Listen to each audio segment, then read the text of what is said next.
Tonight, across America, shock and outrage are growing over a brutal killing that has shaken an entire community and reignited one of the nation's fiercest debates: whether the death penalty should be used against the most violent offenders. The victim, a 23-year-old Ukrainian refugee who came to the United States for safety and a better life, instead met a horrific death on a light rail train in Charlotte. And now, the man accused of killing her faces the possibility of the ultimate: punishment. But before we get to that, the question that echoes is simple, yet chilling. How could this tragedy even happen in the first place? Her name was Iryna Zarutska, just 23 years old. She had fled the war and devastation in Ukraine, arriving in the United States with the hope of building a future of peace, safety, and opportunity. But on August 22nd, just after 10:30 at night, she boarded a light rail train after finishing her shift at a pizza restaurant. Still wearing her work uniform, she found an empty seat, just an ordinary ride home. What happened next, caught on video, is something that continues to horrify everyone who has seen it. A man in a red hoodie sitting nearby suddenly pulled out a knife and, without warning, stabbed her repeatedly as passengers froze in shock. Within moments, Iryna's life was stolen in a senseless act of violence that no one could stop. The man police say is responsible has been identified as 34-year-old DeCarlos Brown Jr. Brown has a long criminal record stretching back more than a decade. Court records show charges including felony larceny, robbery with a dangerous weapon, and communicating threats. Time and again, cases were dropped, sentences reduced, and accountability avoided. But on that night in Charlotte, all of that history ended in tragedy. Police say Brown and Iryna had never met. She was simply in the wrong place at the wrong time, targeted by a stranger who, authorities say, should never have been roaming the streets free. When U.S. Attorney General Pam Bondi stepped before reporters this week, she didn't mince words. She said, "We have arrested him. We are charging him federally because it was a murder on mass transit. This young woman died a horrific death, as we all saw captured on video." Bondi went on to explain that prosecutors will now consider the death penalty. The steps are, we charge, then we indict. Then legally we make the decision whether or not to seek the death penalty. That is certainly on the table once he is indicted for this horrific crime. Her words sent shockwaves across the nation. Could this be the case that finally tests how America handles repeat violent offenders who, despite numerous prior arrests, keep finding their way back into society? And then, President Donald Trump weighed in.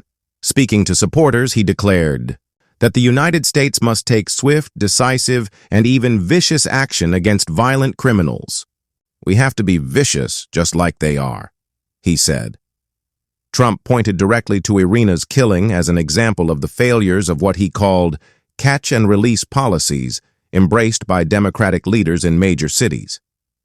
She was slaughtered by a deranged monster who was roaming free after 14 prior arrests, Trump said. His words sparked applause from supporters and fierce criticism from opponents who argue the president is exploiting tragedy for political gain.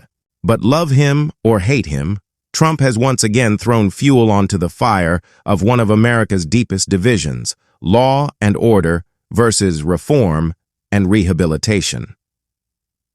Now, pause for a moment and imagine what it must have been like on that train.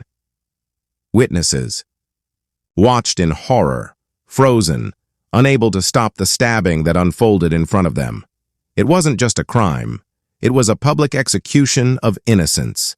The video evidence is so disturbing that authorities have described it as horrific multiple times. And yet in the midst of that horror, the question remains: how did a man with 14 prior arrests walk free? Able to take the life of a young woman who escaped one war zone only to be murdered in another kind of battlefield here in America?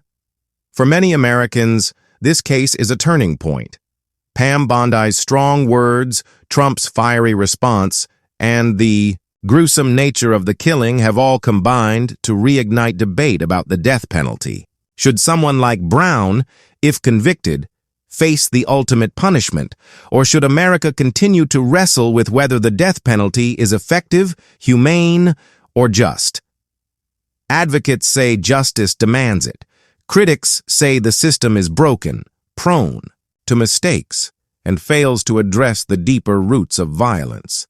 And caught in the middle is the memory of a 23-year-old woman who never had a chance to live the life she dreamed of. But the debate doesn't end there. There's another question, and it cuts deep. What responsibility do political leaders bear for the policies that let violent offenders slip through the cracks? Trump has made it clear he blames Democrats, calling their approach weak and dangerous. We cannot allow a depraved criminal element of violent repeat offenders to continue spreading destruction and death throughout our country, he said. His critics, on the other hand, argue that Trump's call for harsher penalties ignores systemic issues, poverty, mental health, homelessness, and instead stokes fear for political gain. Where do Americans stand? That's the battle playing. Out right now in living rooms, online debates, and newsrooms across the country. As this story unfolds, families like Iryna's are left shattered. She came to the U.S. not just to escape violence, but to live freely, to contribute, and to find hope. Her life was brutally cut short, and her death has become more than just a headline. It has become a rallying cry for those demanding tougher laws, harsher penalties, and stronger action to protect innocent lives. Yet, another chilling thought lingers. If this case hadn't been caught on video, would it have received the same attention? Would Pam Bondi be standing in front of cameras promising to consider the death penalty? Would the president himself be speaking about it on national television? Or would this have been just another statistic? Just another forgotten crime in America's growing struggle with violence on public transit, in city streets, in neighborhoods where too many feel unsafe. As prosecutors move forward, the legal process is clear. Brown has been arrested. He will be indicted. And then comes the decision, death penalty or not. But beyond the courtroom, the emotional process is anything but clear. For Iryna's family, there will never be true justice. No sentence, no punishment, no verdict can bring her back. For the people of Charlotte, fear now rides with them on every train, every bus, every commute home. And for Americans everywhere, the haunting. Images of a young woman's last moments have become impossible to erase. And so, we return to the question that began this story. How could this tragedy happen? How could someone with a violent history be allowed to roam free until he finally took a life in the most brutal way possible? And what should America do now?